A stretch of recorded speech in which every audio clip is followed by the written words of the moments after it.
Welcome to sweet home blog. কেমন আছো সবাই? আশা করছি সবাই ভালো আছো, সুস্থ আছো। আমরাও ভালো আছি। আর বন্ধুরা, এখন বাজে সকাল 8টা, আর এখন থেকে তোমাদের সাথে নিয়ে আমার ব্লগটা শুরু করছি। আশা করছি তোমাদের ভালো লাগবে। তো পুরো ভিডিওটি দেখার অনুরোধ রইল। ঘুম থেকে উঠেছি সেই 7টার দিকে। উঠে ঠাকুর প্রণাম করে ফ্রেশ ট্রেশ হয়ে সকালের চাটা খেয়ে নিলাম। বড় যেহেতু ঘুমাচ্ছিল, সেই জন্য আর ঘর গোছানোর কাজে হাত দেইনি। তো এখন আমার বর বেরিয়ে গেছে, তো ভাবলাম ঘর গোছানোর কাজটা সেরে ফেলি, তারপর যাব রান্নাঘরে। তো সোফার মধ্যে যে বেড কাভারটা পেতে রাখি, তো সেই বেড কাভারটি আবার ঝেড়ে ঝেড়ে আবার টান টান করে পেতে দিয়েছি। যদি বেড কাভারটা টান টান না থাকে, আমার না একদম ভালো লাগে না। তো আবার সুন্দর করে টান টান করে পেতে দিয়েছি। বেড কাভারটা যদি ঠিকঠাকভাবে থাকে, তাহলে কিন্তু ঘরের লুকটাই চেঞ্জ হয়ে যায়। তো তারপর চলে এলাম বেডরুমে বিছানাটা গোছানোর জন্য।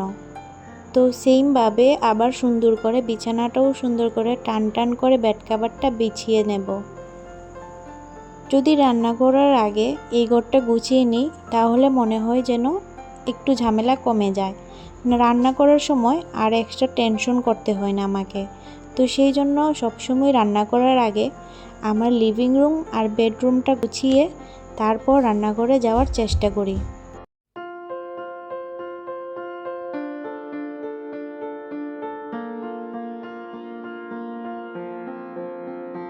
তো বিছানাটা গুছিয়ে নিলাম, এবার ঘরটা ঝাড়ু দিয়ে নিচ্ছি। আর ভাবলাম ঘরটা ঝাড়ু দিতে দিতে তোমাদের সঙ্গে কিছু কথা শেয়ার করার ছিল, সেগুলি বলে ফেলি। বন্ধুরা, আমি ইউটিউবে নতুন, আর আমার এই চ্যানেলের নাম সুইট হোম ব্লগ। আর আমার এই চ্যানেলে আমি আমার ডেইলি লাইফস্টাইল শেয়ার করব। তোমরা যারা আমার প্রথম ব্লগ দেখোনি, তারা দেখে নিতে পারো। আর তোমাদের কাছে একটা রিকোয়েস্ট ছিল, তোমরা প্লিজ আমাকে একটু সাপোর্ট করে দিও।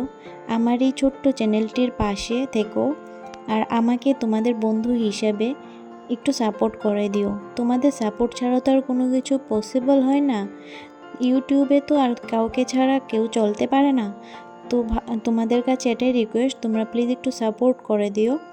আর বন্ধুরা, আমি আমার এই চ্যানেলে একদিন বাদে বাদে ব্লগ দেওয়ার চেষ্টা করব, কারণ আমারও একটা ছোট বাচ্চা আছে। তো সব কিছু সামলেই আমি ইউটিউবে কাজ করতে চাই।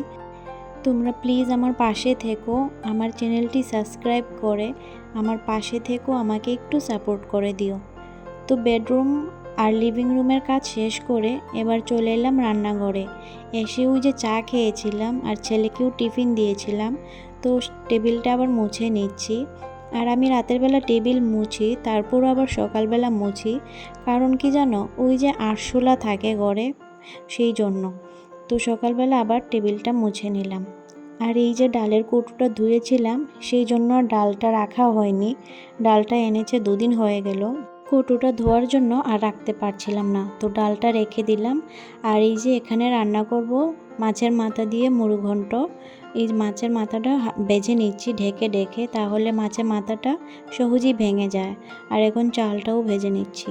তোমাদের সঙ্গে আর পুরো রান্নাটা আজকে শেয়ার করব না, কারণ আজকে জলের ফিল্টারটা পরিষ্কার করব। রান্নাটা বসিয়ে দিয়ে এই যে চালটা ফুটতে অনেকক্ষণ টাইম লাগে, তো সেই জন্য ভাবলাম জলের ফিল্টারটা পরিষ্কার করে নিই। তো ফিল্টারের উপরে যে ডেচকিগুলি রাখি, সেগুলি সরিয়ে নিলাম। এবার একটা পুরনো ব্রাশ দিয়ে ফিল্টারের ভিতর অল্প একটু জল দিয়ে ভালো করে ঘষে দিলাম, কারণ ওই যে আয়রনটা পড়ে থাকে, সেটা যেন ভালোভাবে উঠে যায়। তারপর 2-3 বার জল দিয়ে এইভাবে আয়রন জলটা বের করে নিচ্ছি। তো এইভাবে 2-3 বার জল দিয়ে দিয়ে পুরো ফিল্টারটা পরিষ্কার করে নিলাম, জলটা চেঞ্জ করে করে। তো তোমাদের কাদের বাড়িতে এই ধরনের ফিল্টার আছে কমেন্ট করে জানিও তো।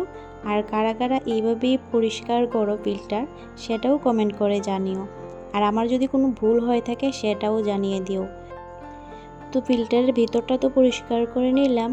এবার ওই যে জলের ট্যাপটা হয়, সেটাও ব্রাশ দিয়ে ঘষে পরিষ্কার করে নিচ্ছি। আর আমি সবসময় এভাবে পরিষ্কার করি। দেখবে জলের ট্যাপের মধ্যেও অনেক সময় ময়লা থাকে, তো সেই জন্য ব্রাশ দিয়ে সেটাও ঘষে দিচ্ছি। তো তারপর পুরো ফিল্টারটাই একটু ব্রাশ দিয়ে এভাবে হালকা করে এভাবে ঘষা দিয়ে দিলাম। তারপর এই যে জল দিয়ে এবার ট্যাপটা ধুয়ে নিচ্ছি। খুব সহজেই কিন্তু ফিল্টার পরিষ্কার হয়ে যায় এইভাবে পরিষ্কার করলে। আর তারপর একটা ভেজা কাপড় দিয়ে পুরো ফিল্টারটা বাইরের দিক থেকে মুছে দেব।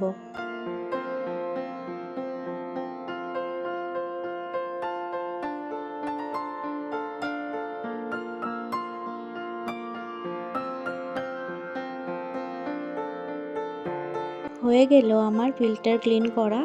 এবার এই যে ঘরে এক বালতি জল রাখি, মানে যে বালতিটা দিয়ে সব সময় ফিল্টারে জল দিই, তো ওইটার মধ্যে এক বালতি জল ছিল, সেটা দিয়ে দিলাম।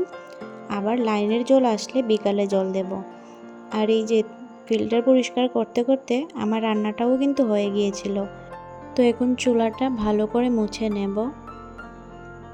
আর এই কড়াইটার মধ্যে না ডালের বড়া করেছিলাম, তো তেল ছিল, তো সেই জন্য আর কড়াইটা ধোয়া হয়নি, কারণ আবার যদি করি তো সেই জন্য রেখে দিয়েছি, তেলটা ঢাকা দিয়ে রেখে দেব যাতে পরে করতে পারি। তো আমার হয়ে গেছে চুলা মোছা। এবার যা বাসন কুসন ছিল রান্না করার সময় কাজে লেগেছে, এবার এগুলোও আস্তে ধীরে ধুয়ে ধুয়ে রেখে দেব। আর বন্ধুরা, আমি না সবসময় চেষ্টা করি রান্না করার সময় বাসনগুলি ধুয়ে রেখে দেওয়ার, কারণ আমার রান্নার জায়গাটা খুব ছোট। সেই জন্য আর কি জানো, রান্না করতে করতে যদি বাসন জমে যায় তাহলে কিন্তু দেখা যায় পরে অনেকগুলো বাসন হয়ে যায়, আর তখন বিরক্তিও লাগে। আর সেই জন্য আমি যতটা পারি আমি আগে থেকেই বাসনগুলি ধুয়ে রেখে দেওয়ার চেষ্টা করি। তো আমার রান্নাঘরের কাজ মোটামুটি শেষ হয়ে গেছে। এই যে এখন বাসনগুলি রেখে দিচ্ছি এই বোলটার মধ্যে জলটা ঝরার জন্য, তারপরে জায়গায় রেখে দেব। তো এই রান্নাঘরের পর্দাগুলি ধুয়ে দিয়েছিলাম, তো আর লাগানো হয়নি, তো এখন লাগিয়ে নিচ্ছি। আর এই যে পর্দা লাগানোর স্ট্যান্ডটা, সেটা না ভেঙে গেছে বলতে আমার ছেলে ওই যে পর্দায় ধরে টানাটানি করে ভেঙে গেছে। লাগিয়েও ছিল একবার, কিন্তু সেই আবার ভেঙে গেছে।